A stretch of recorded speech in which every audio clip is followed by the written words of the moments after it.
untuk kita utarakan hal tersebut. Baik, Imam Nawawi dalam kitab Riyadhus Shalihin dan Al-Azkar membolehkan menggunakan tasbih dengan dalil hadis dari Sa'id bin Abi Waqqas yang diriwayatkan oleh Imam At-Tirmizi. Ia menyatakan bahwa hadis ini yaitu hasan, dan juga diriwayatkan oleh Imam Abu Dawud, dan Al-Hafidh Abu Thahir mengatakan bahwa sanad hadis tersebut yaitu hasan. Ketika itu Nabi melihat seorang wanita yang sedang berzikir dan menggunakan biji-bijian dan kerikil untuk menghitung zikirnya. Ketika itu Nabi tidak melarangnya.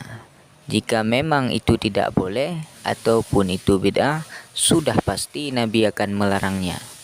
Jadi di sini kita bisa ambil beberapa poin anakan Wahabiyah. Yang pertama, ketika itu Nabi tidak melarang seorang wanita yang berzikir menggunakan kerikil untuk menghitung zikir. Sama dengan berarti hadis ini masuk ke dalam kategori hadis ikrari. Maka Wahabi harus belajar lagi deh hadis-hadis apa saja yang ada dalam Islam. Bukan cuma hadis fi'ali bro. Kalau tidak dikerjakan Nabi semua bid'ah. Aduh, sumbu pendek.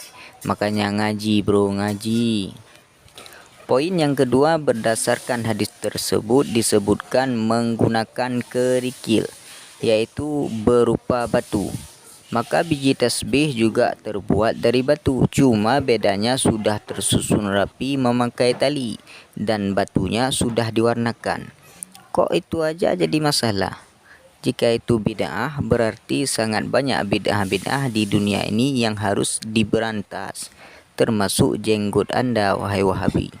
Karena jenggot Anda berbeda dengan jenggot Nabi. Begitu juga jidat Anda yang seperti mobil nabrak tiang, itu juga bid'ah karena tidak ada di zaman Nabi.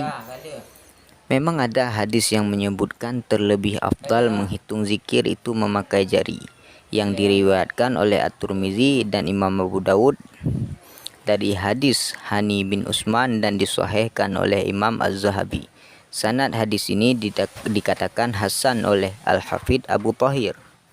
Dari Yusairah, seorang wanita muhajirah, berkata, Rasulullah SAW berkata kepada kami, hendaknya kalian bertasbih, bertahlil, bertakdis, dan hitunglah dengan ujung jari jemari kalian, karena itu semua akan ditanya dan diajak bicara pada hari kiamat. Janganlah kalian lalai yang membuat kalian lupa dengan rahmat Allah. Maka hadis ini hanya masuk bab afdal dan tidak afdal, bukan masuk ke bab sunnah ataupun bid'ah. Karena Nabi menyuruh hitung pakai jari jemari, namun tidak mengingkari wanita yang hitung pakai kerikil. Berarti dua-duanya boleh lo santoso. Bahkan Ibnu Taimiyah, yaitu ulama Wahabi sendiri, di dalam kitab Majmu' Fatwanya membolehkan menghitung zikir memakai tasbih. Beliau berkata menghitung tasbih dengan jari itu dianjurkan. Dalilnya adalah sabda Nabi SAW, bertasbihlah dan hitunglah dengan jari jemari, karena sungguhnya jari jemari itu akan ditanyai dan diminta untuk berbicara. Sedangkan berzikir dengan menggunakan biji atau kerikil ataupun semisalnya, maka itu adalah perbuatan yang baik. Di antaranya para sahabat juga ada yang melakukan seperti itu. Namun Nabi SAW juga melihat salah seorang istri bertasbih dengan menggunakan kerikil dan beliau membiarkannya.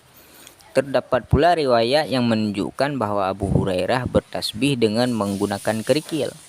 Sedangkan bertasbih dengan menggunakan mani-mani yang dirangkai seperti biji tasbih, maka ulama berselisih pendapat.